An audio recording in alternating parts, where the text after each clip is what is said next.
15,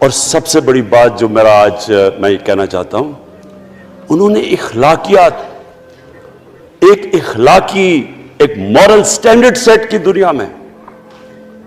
جب مسلمان گئے انڈونیشیا اور ملیشیا، وہاں تو کوئی مسلمان کی فوج نہیں گئی، وہاں تو کوئی تلواروں سے نہیں فتح کیا.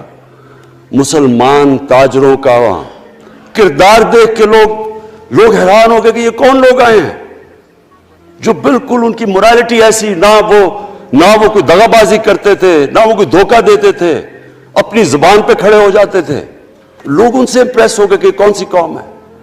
دیکھیں اسلام ایک، ہم غلط فہمی میں ہیں، یہ سمجھتا ہے کہ جی تلوار سے اسلام پھیلا تھا. اسلام پھیلا تھا کہ وہ ایک انسان کے کیریکٹر کو ریفارم کرنے آیا تھا. ہم جب اللہ سے مانگتے ہیں، ہم نماز میں ایک ہی چیز مانگتے ہیں کہ اللہ ان کے راستے پہ لگا جن کے تو نے نعمتیں بخشی، ان کے نہیں جو غلط تباہی کے راستے پہ چلے گئے. صرف نماز میں ہم یہ چیز مانگتے ہیں، ہر روز ہم پڑھ کے یہ مانگتے ہیں. یہ دو راستے ہیں، ایک ہے تباہی کا راستہ، ایک ہے عظمت کا راستہ. نعمتیں کس کو بخشی؟ اللہ کے پیغمبروں کو.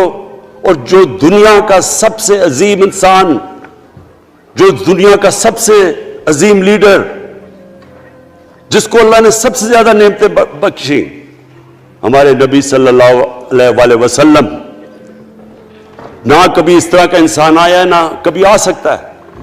تو ہمیں راستہ بتایا کہ ایک ان کا راستہ ہے اور ایک دوسرا راستہ ہے، تباہی کا راستہ ہے. اور وہ جو ان کے راستے پہ چلتا گیا وہ ایک عظیم انسان بنتا گیا. ایک کتاب ہے، میں اپنے لوگوں کو ریکمینڈ بھی کرتا ہوں کہ دی عرب کانکویسٹ، وہ پڑھنے والی کتاب ہے. اس میں بتاتے ہیں کہ جب مسلمان ایک دم دیکھتے دیکھتے دنیا میں پھیل گئے تو کوئی ایک آدمی نہیں تھا. ایک تو بڑے عظیم سپہ سالار تھا خالد بن ولید، لیکن وہ جو بھی بنتا تھا وہ جنرل عظیم بن جاتا تھا. وہ اس کتاب کے اندر لکھی انگریز نے ہے. وہ کہتا ہے اس کی کوئی ایکسپلینیشن نہیں ہے کہ یہ کیسے ساری دنیا پہ چھا گئے. نہ ان کے پاس کوئی لیٹسٹ ویپنز تھے، ایک طرف رومنز تھے، دوسری طرف پرشینز تھے، وہ تو سپر پاورز تھے، ہتھیار تو ان کے پاس تھے. نہ ان کے پاس ہتھیار، نمبرز میں بھی وہ زیادہ تھے، ان کی فوجیں بھی زیادہ تھیں، لیکن وہ ساری دنیا پہ پھیل گئے اور ایک ایسا سویلائزیشن بنا کہ زیادہ تر تو مسلمان نہیں تھے، وہ بھی ان کو مانتے تھے، کیونکہ ان کی اخلاقیات، ان کا عدل اور انصاف کا نظام، ان کا کیریکٹر، اس کی وجہ سے لوگ آئے ہیں. یہاں جو ہندوستان میں اسلام پھیلا ہے، یہ ہمارے جو بڑے بڑے بزرگ تھے، داتا صاحب، بلے شاہ، نظام الدین اولیاء اور بابا فرید، یہ لوگ تھے. ان کو لوگ دیکھ کے، ان کے کردار سے، ان کے انٹلیکٹ، انسانیت سے لوگ مسلمان ہوئے. تو ہم آج، میں جو یہ سینٹ الیکشن ہوا ہے، میں اپنی قوم کو یہاں، یعنی مجھے شرمندگی ہوتی ہے اسپیکر صاحب کہ ہم وہ کدھر وہ خواب اور کدھر بکرا منڈی بنی ہوئی ہے ایک لوگوں کو خریدنے کے لیے سب کے سامنے. یعنی ہمیں ایک مہینے سے پتا تھا کہ پیسہ جمع کیا جا رہا ہے اس سینٹ الیکشن میں، اور مجھے حیرت ہوئی کہ الیکشن کمیشن کہتا ہے کہ جی یہ تو پتہ نہیں کوئی ہم آزاد انسٹیٹیوشن ہے یا میں ان کی کوئی آزادی کے اوپر لے رہا تھا، یا جی بڑا زبردست الیکشن. اچھا کہتے جی بڑا اچھا الیکشن کروایا. یہ مجھے اور اس سے تو مجھے اور صدمہ ہوا ہے کہ اگر یہ الیکشن اچھا آپ نے کروایا ہے تو پتہ نہیں برا الیکشن کیا ہوتا ہے.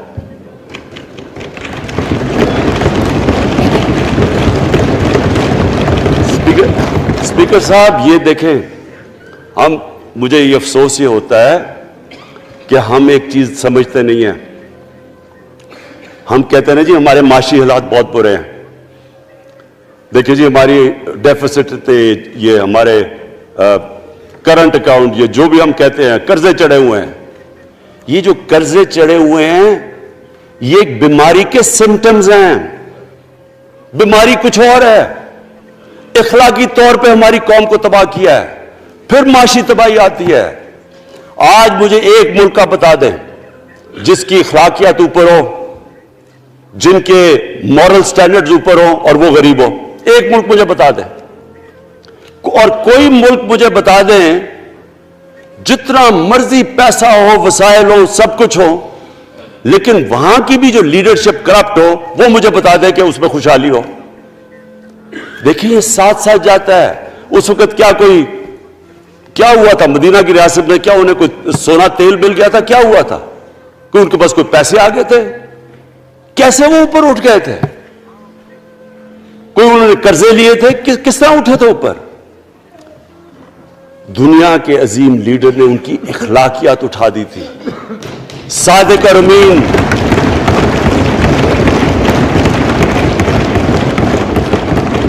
ایک قوم, انہوں نے ہمیں بتایا. ہمیں قرآن میں اللہ حکم کرتا ہے کہ ان کی سنت پہ چلو. اللہ جب ہمیں کہتا ہے ان کی سنت پہ چلو, کیا ہم اللہ کو کوئی فائدہ پہنچا سکتے ہیں؟ ہماری بہتری کے لیے کہتا ہے. قرآن شریف میں سب کچھ ہماری بہتری کے لیے اللہ نے, یہ تمہارے لیے بک آف گائیڈنس ہے ہمیشہ کے لیے, اور یہ ہماری بہتری کے لیے ہے. تو وہ جب ہمیں کہتا ہے کہ نبی صلی اللہ علیہ وسلم کے راستے پہ چلو, وہ ہماری بہتری کے لیے کہتا ہے. اور میں, جس نے اس عمر میں ساری دنیا دیکھ لیا ہے, اسپیکر صاحب میں آپ کو بتاؤں, مجھے تکلیف ہوتی ہے دیکھ کے.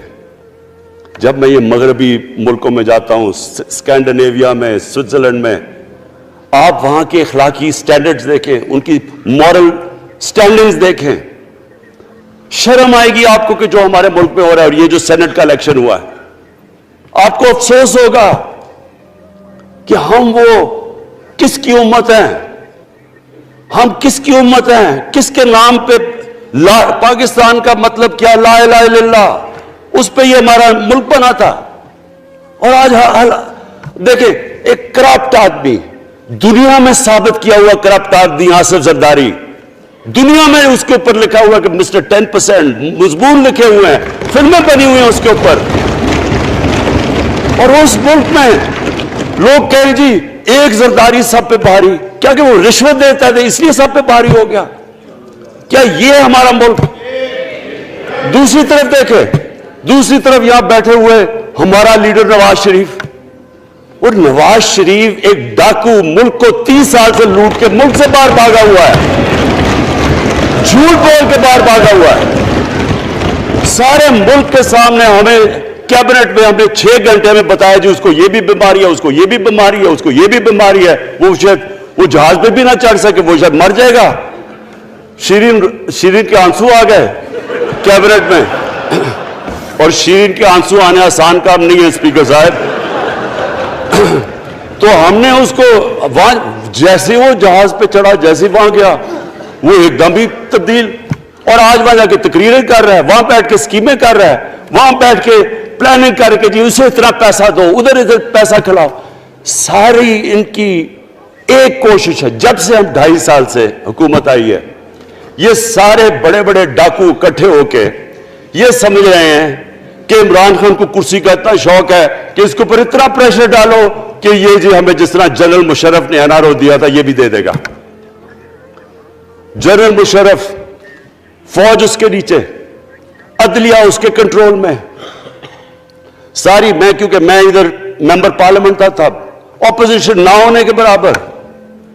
جو اپوزیشن کے اندر جو مین آدمی تھا فضل الرحمان, وہ اس کے ساتھ ملا ہوا تھا, وہ 2 نمبر ہمیشہ سے تھا, رائٹ.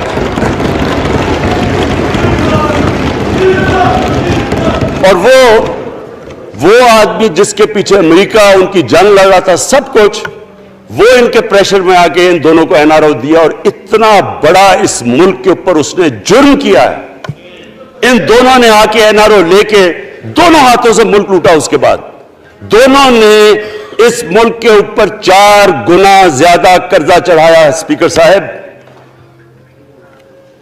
6,000 ارب سے ہمارا قرضہ جو ٹوٹل لائبلٹیز 30,000 ارب پہ پہنچا دی. آج ہمارے اوپر کیا مسئلہ ہے؟ ہمیں یہ قرضوں کی قسطیں دیتے ہوئے بیچارے لوگوں کے اوپر بوجھ ڈالنا پڑتا ہے. یہ جو مہنگائی ہے اس کے بعد میں بعد میں بات کرتا ہوں، لیکن میں پہلے یہ بات کمپلیٹ کر لوں کہ دیکھیں اسپیکر صاحب، میں یہ 2.5 سال سے تماشے دیکھ رہا ہوں.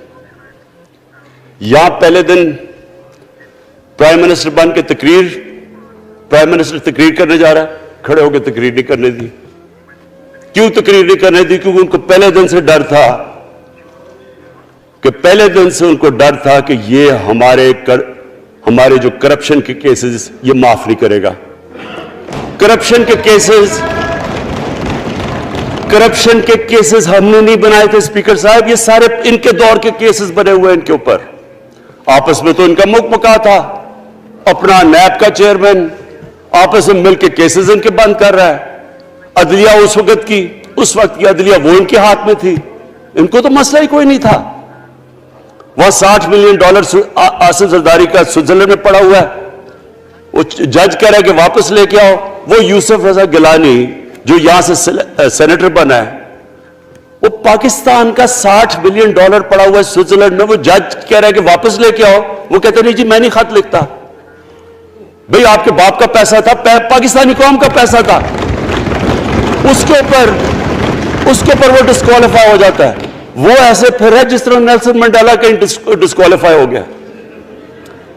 اسپیکر صاحب میں یہ چیزیں آپ کو اس لیے بتا رہا ہوں، میں تو ان کو 30 سال سے جانتا ہوں. دیکھیں جب تک ہم اس ملک میں اپنی اخلاقیات ٹھیک نہیں کریں گے، مورل سٹینڈرڈز ٹھیک نہیں کریں گے، جب اس طرح کے الیکشن ہوں گے کہ کھل کے پیسہ چل رہا ہے اور ہم کہیں گے نہیں جی وہ پٹواری کیوں پیسے لیتا ہے، تو وہ تھانے دار کیوں پیسے لیتا ہے، وہ سرکاری نوکر، وہ تو بیچارہ جو نچلا طبقہ ہے وہ تو واقعی جس طرح شیخ رشید نے کہا ہے مہنگائی جو بڑی ہے بیچارے لوگوں کی تنخواہ میں گزارا نہیں ہو رہا. ان کو ہم کہہ رہے ہیں کہ آپ بالکل ایماندار بنے. اور یہ جن کا اتنا ان کے پاس پیسہ ہے اسپیکر صاحب، میں آپ کو یقین سے کہتا ہوں ان کو خود نہیں پتا کہ ان کا کتنا پیسہ باہر پڑا ہے.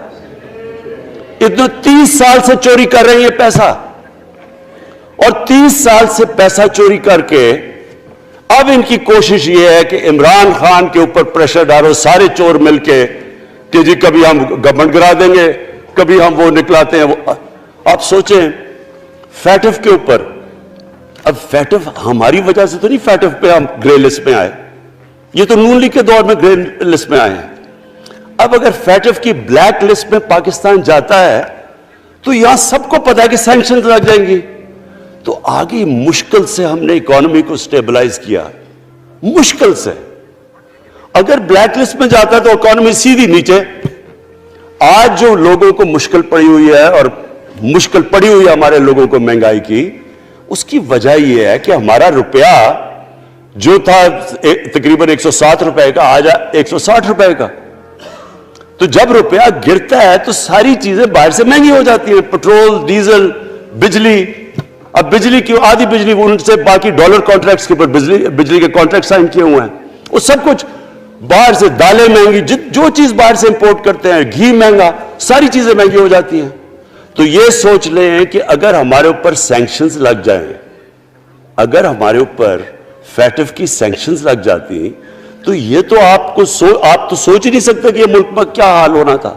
تو ہم اپنے ملک کے لیے فیٹف کی ریکوائرمنٹ پہ لیجسلیشن کروا رہے ہیں، اور انہوں نے جناب اتنا بڑا وہ پکڑا، اتنا بڑا وہ لا دیا جی، اتنا بڑا جی، یہ 34 شکیں چینج کر دیں نیب میں. اب نیب کا فیٹف سے کیا تعلق ہے؟ انہوں نے سمجھا کیا عمران خان قابو آ گیا، اب تو یہ ڈر کے فیٹف کی بلیک لسٹ سے اب تو جناب ہمیں یہ 34 شکیں سائن کر کے تو نیب کو ختم کر دے گا. مطلب یہ کہ صرف ان کی چوری کے کیسز ختم ہو جائیں، بس 1 پوائنٹ ایجنڈا ان کا. اور میں نے آپ کو پہلے دن یہاں سے کہا تھا، پہلے دن یہاں کھڑے ہو کے میں نے کہا تھا کہ ان کا صرف 1 پوائنٹ ایجنڈا. میں ان کو جانتا ہوں، جب یہ سارے اپوزیشن میں میرے ساتھ تھے. ان کا صرف ایک خوف ہے کہ یہ NRO نہیں دے گا، لہٰذا اس کو اتنا بلیک میل کرو. اور اب فیٹف کے اوپر تو یہ پھنس گیا ہے، تو اب اس سے لے لو، اس سے کنسیشن لے لو تاکہ نیب ختم ہو جائے. اب سوچیں کیا ان کو ملک کا فکر ہے؟ کیا ان کو نہیں پتا تھا کہ کیا ہونا ہے اگر فیٹف کی بلیک لسٹ پہ چلے جاتے ہیں؟ اس کے بعد انہوں نے جلسے کرنے کی کوشش کی، بڑا جی پبلک نکالیں گے ہم، مینار پاکستان کے اندر جلسہ۔ مینار پاکستان کا یہ جانتے نہیں، دیکھیں ان کے بھی آگے ایک شہزادہ ایک شہزادی جنہوں نے زندگی میں کبھی کام کیا نہیں ہے، نہ ان کو پتہ ہے کہ سٹرگل ہوتی کیا ہے۔ جناب مینار پاکستان خود ہی اخباروں کے اندر اپنے آپ کو پیسے خرچ کر کے اخباروں میں ذرا نمایاں کر کے جناب انہوں نے مینار پاکستان میں جلسہ کر لیا۔ اب میں تو جانتا ہوں مینار پاکستان، اور میں تو اپنے لاہور کو بھی جانتا ہوں، میں تو اپنے لاہور شہر کو بھی جانتا ہوں۔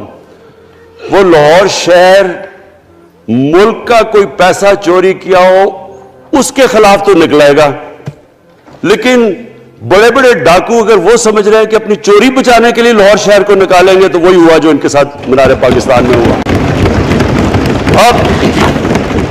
اب آ کے جو ڈاکٹر فہمیدہ مرزا نے بڑا اچھا آپ کو ایکسپلین کیا، انہوں نے بتایا کہ یہ کیوں ضروری تھا اوپن بیلٹ۔ انہوں نے بتایا کہ الیکشن کمیشن کی تو ریکوائرمنٹ ہے کہ آنسٹ ہو، فری اور فیئر الیکشن ہو۔ تو انہوں نے 2008 میں چارٹر آف ڈیموکریسی میں کہا ہوا کہ جی اوپن بیلٹ ہونی چاہیے، دونوں پارٹیز نے۔ اور اس کے بعد ایک دم وہاں سے دونوں سب ادھر سے بھاگ کے اور کہتے نہیں جی خفیہ بیلٹ ہونی چاہیے۔ میں نے تب کہہ دیا کہ خفیہ بیلٹ کا ایک مقصد تھا، سارے مل کے کوشش کریں گے کہ حفیظ شیخ کو ہرائیں، اور وہ جو آدمی جیتا ہے پاکستان کا کرپٹ ترین آدمی۔ میں ایک چیز آپ کو آج کہتا ہوں، یوسف رضا کے آپ صرف ایسٹس دیکھ لیں، پرائم منسٹر بننے سے پہلے تھے اور اس کے بعد کیا ایسٹس ہیں، بس ایک چیز دیکھ لیں، کوئی آپ کو کچھ کرنے کی ضرورت نہیں ہے، آپ کو پتا چلے گا انہوں نے اس نے کیا کیا اپنے زمانے میں۔ تو اس کو لا کے یہاں بٹھا کے تو جناب انہوں نے سارا پیسہ لگا کے، اور ہمیں سب پتا تھا کیا ہو رہا ہے، اور اس کو جا کے جناب انہوں نے ہروا دیا حفیظ شیخ کو۔ اب کیا پیغام گیا سارے ملک میں اس کا؟ میں نے کیوں یہ آج ووٹ آف کانفیڈنس لی ہے، اس کا کیا پیغام گیا دنیا میں؟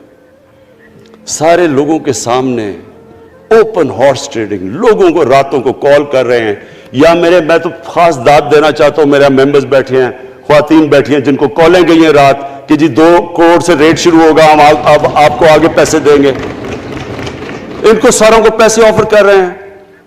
اور پھر اگر میں صرف الیکشن کمیشن کو ایک چیز کہنا چاہتا ہوں، آپ مہربانی کریں پاکستان کی ایجنسی سے صرف ایک سیکرٹ بریفنگ لیں، آپ ان کو اندازہ ہوگا کتنا پیسہ چلا اس الیکشن کے اندر، پتہ چلوائیں کیا ہوا اس الیکشن میں، تاکہ آپ اس طرح کی سٹیٹمنٹ نہ دیں کہ جی ہماری کوئی آزادی ختم کر رہی ہے۔ میں آپ کی آزادی ختم کر رہا ہوں یہ کہہ کے آپ کے کہ یہ جو الیکشن میں ہوا ہے۔ اسپیکر صاحب، میں آج اس اوکیزن کے اوپر، کیونکہ مجھے اس پہ کافی میں 2.5 سال یہ بڑی چیزیں برداشت کرتا رہا ہوں، اور میں اس لیے صبر سے کرتا رہا ہوں کیونکہ ملک اتنا ہمارا مشکل میں ہے۔ جو ہمیں ٹائم ملا جب میری گورنمنٹ آئی، میں آپ کو یقین سے کہتا ہوں کہ ساری زندگی میری تو سٹرگل میں گزری۔ جو بھی آپ انسان کسی چیز میں کمپیٹ کرتا ہے، اگر آپ نے ملک میں اپنے سب سے ٹاپ 11 کھلاڑیوں میں پہنچنا ہے تو ایک بہت سارے ملک میں مقابلہ کر کے آپ وہاں پہنچتے ہیں، اس میں ایک بڑی سٹرگل ہوتی ہے، اونچ نیچ ہوتی ہے بڑی۔ اور پھر اگر آپ کو دنیا کے لیول پہ آپ کو اپنا اگر آپ کو منوانا ہے، اس کی اور ایک سٹرگل ہوتی ہے۔ اور میری اس سے زیادہ بڑی سٹرگل تھی کہ ایک آدمی جا کے ہاسپٹل بنانے کی کوشش کرے، اور وہ بھی کینسر ہاسپٹل، تو ایک وہ بہت بڑی سٹرگل تھی۔ پھر پالیٹکس میں لمبی سٹرگل رہی ہے، اکیلا تھوڑا سے لوگوں کے ساتھ شروع ہوا تھا، اور سٹرگل کر کے 14-15 سال تو مذاق اڑتا تھا میرا، سارے ہنستے تھے جب نام سنتے تھے میرا، تو ایک سٹرگل کر کے یہاں پہنچا ہوں۔ جو یہ 2.5 سال میں اسپیکر صاحب میں نے سٹرگل کی ہے، یہ میری زندگی کی سب سے مشکل سٹرگل تھی۔ اور کیوں مشکل تھی؟ کیونکہ جو یہ 10 سال میں اس کو ڈیکیڈ آف ڈارکنس کہتا ہوں، ایک ایک انہوں نے ادارہ تباہ کیا۔ صرف 10 سال پہلے اداروں کے حال دیکھ لیں، کوئی ادارہ اٹھا لیں، پی آئی لے لیں، ریلوے لیں، سٹیل مل 8 ارب روپے کا پروفٹ لے کے بیٹھی ہوئی تھی۔ 8 ارب روپیہ سٹیل مل میں پروفٹ تھا جب تک کہ زرداری نے ہاتھ نہیں مارا اس کو۔ اپنا وہ ریاض لال جی فرنٹ مین رکھ کے ہمارے سامنے میرے پاس آئے لوگ چیمبر والے, انہوں نے کہا جی یہ سٹیل مل سستی بلٹس اس کو بھیجا, اس کے تھرو پیسے دے رہا ہے, وہ سٹیل مل آج بند پڑی ہے. ایک ایک ادارہ انہوں نے تباہ کیا, بھرتیاں کی لوگوں کی, وہ ادارے اتنے بڑے بڑے ہو گئے ہیں کہ وہاں پینشن ہی اتنی آ گئی ہے کہ کچھ بچتا نہیں ہے سیلریز اور پینشن کے بعد کے ادارے کو ٹھیک کر سکے. ایک ایک ادارہ تباہ کیا. ملک کا سب سے بڑا جو کرنٹ اکاؤنٹ ڈیفیسٹ جس کے اوپر سارا پریشر پڑتا ہے, اگر آپ کا کرنٹ اکاؤنٹ یعنی کہ ڈالر زیادہ ملک سے باہر جا رہے ہیں اور کم اندر آ رہے ہیں تو پریشر روپے پہ پڑتا ہے, وہ گر جاتا ہے. تو وہ میں آپ کو بتا, جب روپیہ گرتا ہے تو غربت پھیل جاتی ہے ملک میں. تو سب سے بڑا current account deficit, fiscal deficits جو کہ آپ کی آمدنی اور خرچے, وہ بڑا ڈیفیسٹ, سارے ادارے خسارے میں. پاور کانٹریکٹس جو انہوں نے سائن کیے اسپیکر صاحب, یہ عمر ایوب آپ کو بتائے گا, وہ یعنی ایسے لگ رہا تھا کہ کسی دشمن نے آ کے ایک ملک کو نقصان پہنچانے کے لیے پاور کانٹریکٹ سائن کیے. ان کے اندر وہی پاور پروجیکٹس آپ کہیں اور دیکھ لیں کسی اور ملک میں, بلکہ اپنے ملک میں دیکھ لیں اور وہ دیکھیں کہ انہوں نے کس پیسے بنائے, وہ کس پیسے پہ. گیس کا کانٹریکٹ سائن کیا ہم نے آ کے اسی ملک سے 30% کم پیسے پہ گیس کا کانٹریکٹ سائن کیا, ان کا ہی کانٹریکٹ چینج کیا. ساری گورنمنٹ جب اوپر سے پرائم منسٹر لگا ہوا پیسے بنانے, پرائم منسٹر ایک نوکری کر رہا ہے کس کے لیے, ایک دبئی کی کمپنی کے لیے. کبھی دنیا میں سنا ہے اس طرح, کبھی یہ مذاق سنا ہے جی کہ ملک کا پرائم منسٹر کسی دنیا کو دبئی کی کمپنی کے اندر نوکری کر رہا ہے. ادھر سے یہاں ڈیفنس منسٹر ان کا, فورن منسٹر, وہ دبئی کی کمپنی سے نوکری کر رہا ہے. اور وہ ایک انٹیریئر منسٹر, وہ کچھ سنا ہے سنتری بنا ہوا تھا کسی سعودی عربیہ کی کمپنی میں, مجھے نہیں پتا. کبھی یہ سنا ہے یہ ملک سے کسی ملک سے ایسا مذاق ہوا ہے؟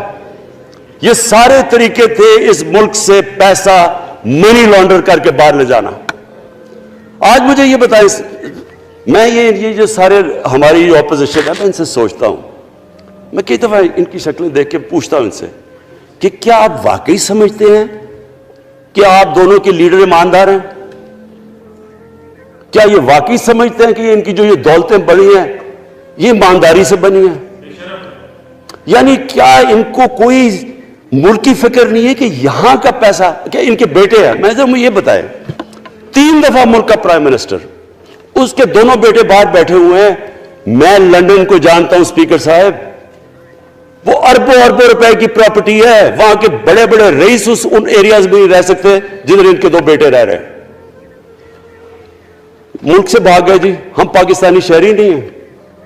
کیوں پاکستانی شہری نہیں؟ کیونکہ یہاں بتا ہی نہیں سکتے کہ وہ پیسہ کدھر سے آیا جو انہوں نے اتنی بڑی پراپرٹیز لی ہوئی ہیں. اور یہ کچھ نہیں ہے جو انہوں نے بنامی پراپرٹیز لی ہوئی ہیں. کسی کو اندازہ ہی نہیں ہے ان کا کتنا پیسہ باہر پڑا ہے. زرداری کے پاس کیا تھا پہلے, اس کی جو باہر پراپرٹیز ہے. تو کیا ان لوگوں کو نہیں پتا کہ اس ملک کا پیسہ چوری کر کے یہ باہر لے کے جا رہے ہیں اور یہ پھر بھی ان کی سپورٹ کر رہے ہیں؟ اور یہ جو سینٹ کا الیکشن, کیا انہیں نہیں پتا کہ بڑا جی عقل مند پولیٹیشن ہے زرداری, لوگوں کو رشوت دے کے ان کو خرید رہا ہے. ساری قوم کے سامنے یہ ہو رہا ہے. میں یہ صرف آخر میں یہ کہنا چاہتا ہوں اس ایشو کو ختم کرتے ہوئے کہ دیکھیں اسپیکر صاحب, کوئی ملک آگے نہیں بڑھ سکتا ایسے. میں اکیلا عمران خان کو کرپشن کر کے کرپشن نہیں ٹھیک کر سکتا. میں عدلیہ کو کیا, کیسز تو عدلیہ میں یا نیب کے اندر ہے, میرا تو ان کے اوپر کوئی کنٹرول نہیں ہے. میں آج پاکستان کی عدلیہ کو اور نیب کو, جو آپ کو میری گورنمنٹ سے مدد چاہیے کنوکشنز کرنے کے لیے, ساری چیزیں ایک طرف, یہ اس ملک کا سب سے بڑا مسئلہ ہے. جب تک آپ لوگوں کو سزا ہی نہیں دیں گے,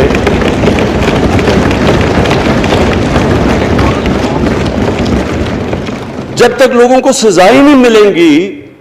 دیکھیں جی, کسی معاشرے میں جب سزا اور جزا ہی نہیں ہے, صرف غریب آدمی جیل میں جائے, طاقتور جلسے کرنے شروع ہو جائے کہ جی مجھے این آر او دو, وہ وہ نیب کے عدالت سے نکلتے ہیں, پھول پھینک رہے ہیں ان کے اوپر.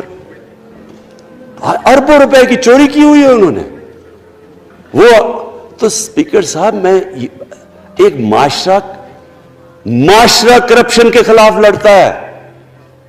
آپ جتنے مرضی قانون بنا دیں, وہ کرپشن کے خلاف, وہ کرپشن نہیں ختم کر سکتے. معاشرہ فیصلہ کرتا ہے کہ ہم نے اس ملک میں کرپشن نہیں ہونے دینی. معاشرے کی اخلاقیات ایسی ہونی چاہیے کہ جو کرپٹ آدمی ہو وہ کبھی اس کی شکل نہ دکھا سکے پبلک کے اندر.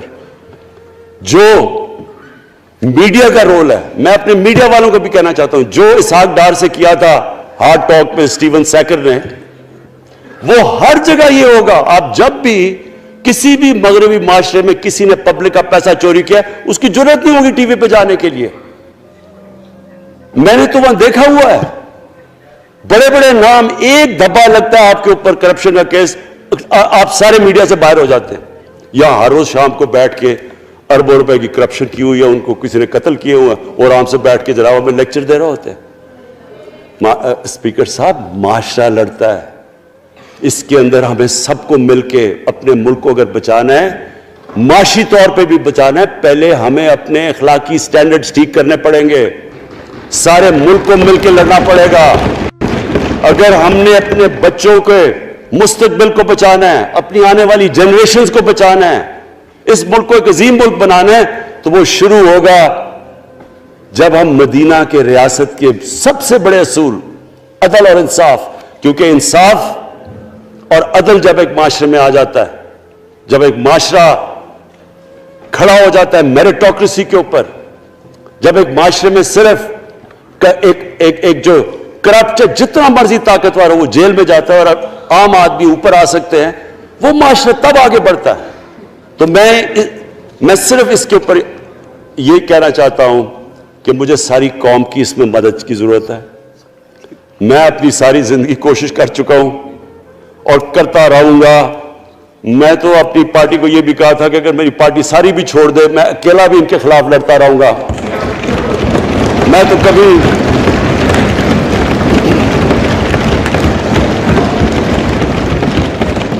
اسپیکر صاحب آخری گیند تک لڑنے والا کیپٹن تھا, آخری گیند تک لڑوں گا, وہ تو کبھی میں ہار مانوں گا نہیں. لیکن یہ وقت آ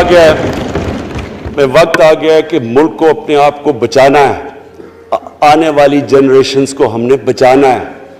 ہم تب تک نہیں کر سکتے انفارچونیٹلی جب تک ہم سب مل کے فیصلہ کریں کہ یہ جو اوپر بیٹھے ہوئے ہیں جنہوں نے 30 سال سے ملک کو چوری کر رہے ہیں, ان کو ہم بجائے وہ صحافی جا کے کہہ رہے ہیں جی ہائی کورٹ کے اندر کی جی اس کو تقریر کرنی دینی ہے, وہ نیلسن منڈیلا جو باہر بیٹھا وہ تقریر کرنا چاہیے جی, پتہ نہیں عوام کو سننا چاہیے کہ وہ یہاں سے بھاگا کیسے, اس کے پیسے کیسے. یعنی کہ میں حیران ہو گیا تب. اور اب اسپیکر صاحب میں صرف مختصر بات کر دوں آگے کی. دیکھیں, پاکستان ایک مشکل وقت سے نکل کے اب ہم ایک سٹیبل اور آگے بڑھنے کے سٹیج پہ آ گئے.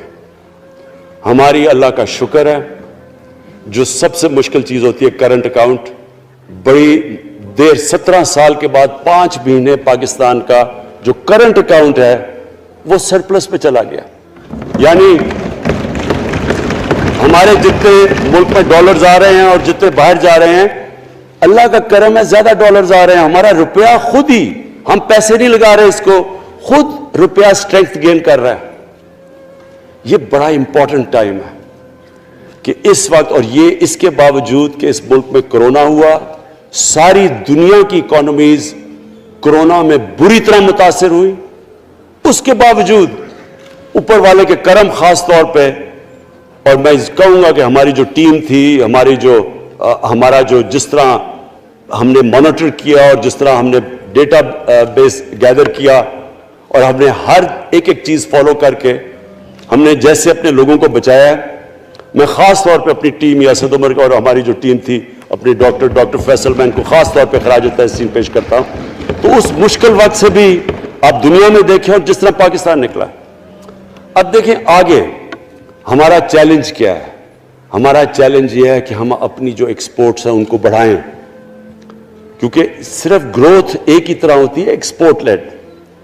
اللہ کا شکر ہے کہ بیرون ملک پاکستانیوں نے ریکارڈ پیسہ پاکستان بھیجا ہے, جو کہ ہمارے ملک میں آیا ہے ریمیٹنسز کے. اب ہم نے انویسٹمنٹ کے اوپر لگے ہوئے ہیں. اس وقت سب سے زیادہ کمپنیز رجسٹر ہوئی ہیں SECP میں. اس کا مطلب کہ نئی انویسٹمنٹ پاکستان میں آنے والی ہے. لوگ تیار ہو گئے انویسٹ کرنے کے لیے. ہمارا صرف مسئلہ اسپیکر صاحب ایک ہے بجلی کا. یہ بڑا مسئلہ ہے. کانٹریکٹ مہنگے سائن کیے ہوئے, جو کانٹریکٹ سائن کیے ہوئے ہیں جس پہ وہ بجلی پروڈیوس ہو رہی ہے, بدقسمتی سے وہ اگر بجلی کی قیمت بڑھاتے ہیں تو لوگ آگے اور مشکلوں میں پڑے ہوئے ہیں. بجلی کی وجہ سے سب چیزیں مہنگی ہو جاتی ہیں. نہیں بڑھاتے تو قرضے, وہ جو گردشی قرضے ہیں وہ بڑھتے جا رہے ہیں. ہمارا ایک یہ چیلنج ہے. اس کے اوپر صرف اپنی قوم کو بتانا چاہتا ہوں کہ باقاعدہ ہم ہر طریقہ سوچ رہے ہیں کہ ہم نے اس میں سے کیسے ہم نے اپنے لوگوں کے اوپر بوجھ کم کرنا ہے.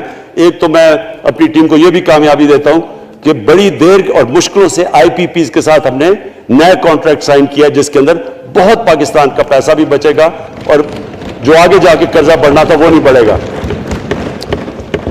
جو میرے اوپر سب سے زیادہ پریشر ہے اس وقت اسپیکر صاحب وہ ہے مہنگائی کا.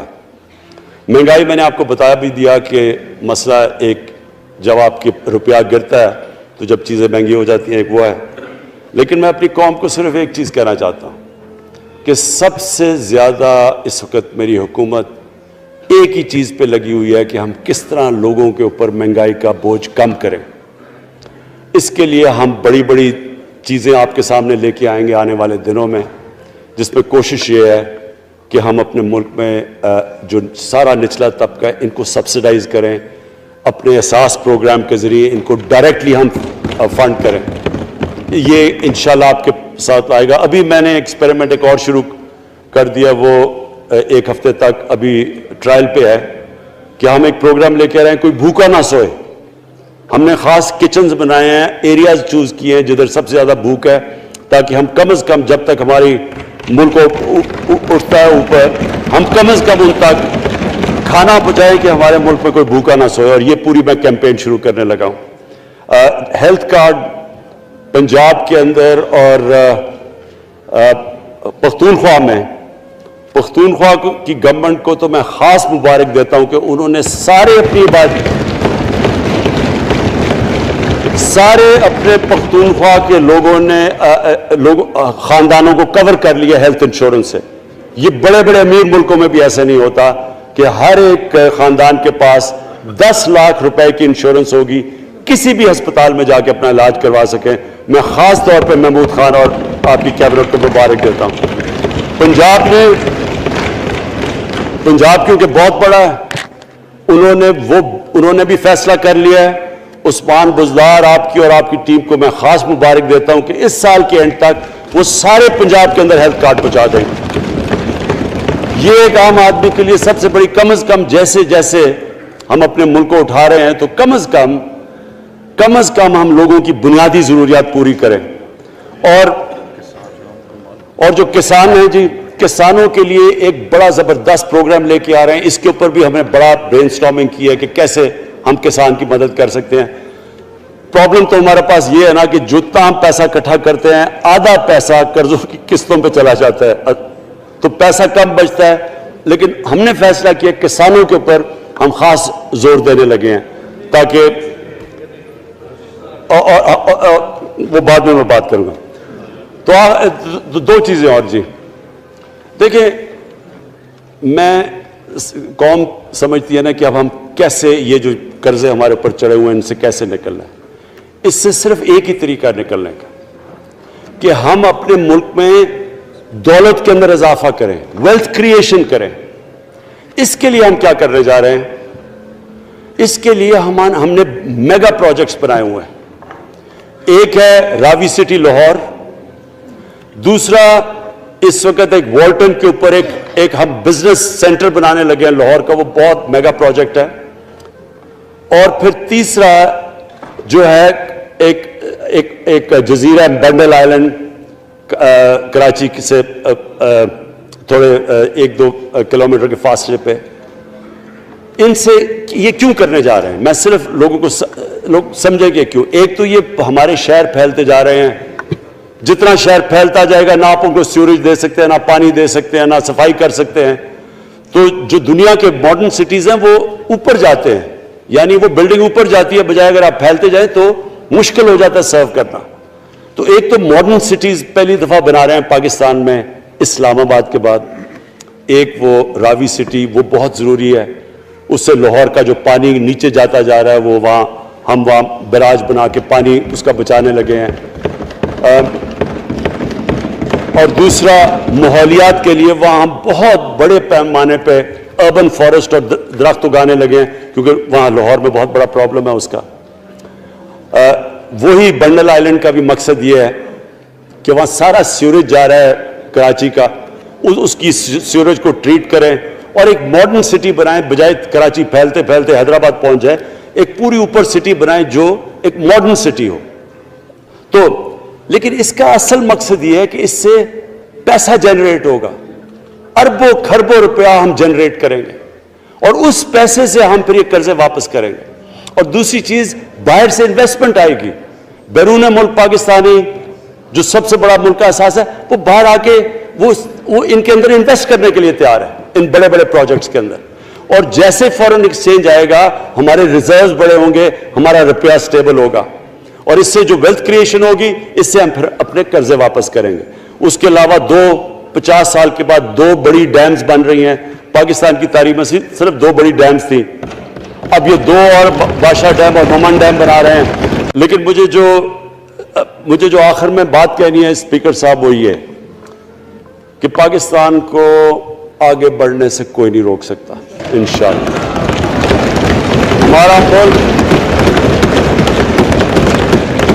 ہمارے ملک میں، کیونکہ میں شاید ہی لوگ اتنا اپنے ملک کو انہوں نے اس طرح دیکھا جیسے میں نے سارا ملک پھیرا ہوا ہوں.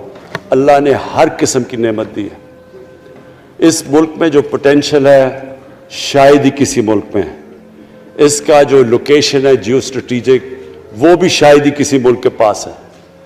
12 موسم اللہ نے دیے ہوئے ہیں، یہاں اوپر سے لے کے نیچے تک کچھ بھی اگا سکتے ہیں. زرخیز زمین ہے جس کو ہم صحیح طرح استعمال نہیں کر پا رہے کیونکہ ہماری ساری پروڈکٹیوٹی بڑی کم ہے، ٹیکنیکس بڑی پرانی ہیں. چائنا کے ساتھ مل کے اس طرف بھی ہم جا رہے ہیں کہ اپنی پروڈکٹیوٹی بڑھانے کے لیے. اس ملک کے اندر سب سے بڑی چیز ایک نوجوان آبادی ہے. اور آگے جو جسے کہتے ہیں کہ اگلی جو ریولوشن، 4th انڈسٹریل ریولوشن کے بعد یہ جو ٹیکنالوجی کی ریولوشن آ رہی ہے، اس میں ہمارے پاس ایک ینگ آبادی ہے اور اس کے اوپر اب ہم پورا زور لگائیں گے. اور انشاءاللہ یہ جو ہماری آبادی ہے یہ ہی ایک ینگ آبادی پاکستان کو اٹھا دے گی اگر ہم ان کو صحیح معنی میں ٹیکنیکل ایجوکیشن دے دیں. جو میں الیکشن کمیشن کیونکہ بڑے ناراض ہو گئے تھے کہ میں نے کہا وہ الیکشن کے اوپر میرے کامنٹس تھے، میں ان کو یہ کہہ دوں کہ ہم نے یہ فیصلہ کیا ہے الیکٹرل ریفارمز کا. ہم اب ٹیکنالوجی کے اوپر وہ جو EVM مشینز ہیں، الیکٹرانک مشینز لے کے آئیں گے.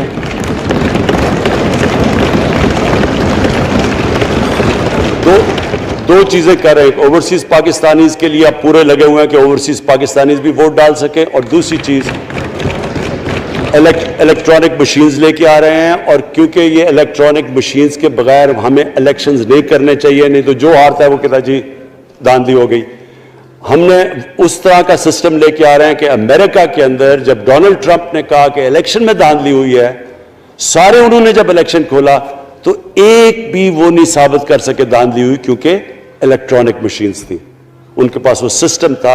انشاءاللہ وہ سسٹم لے کے آ رہے ہیں تاکہ ہمیشہ کے لیے آگے سے یہ چیز ختم ہو جائے کہ جو ہارا تھا وہ ہار مانے گا، جو جیتے گا وہ جیت. جس طرح کہ انشاءاللہ ہماری حکومت کرے گی، جس طرح کہ ایز کیپٹن پاکستان دنیا کی کرکٹ کی تاریخ میں پہلی دفعہ نیوٹرل امپائرز میں لے کے آیا تھا. بہت بہت شکریہ.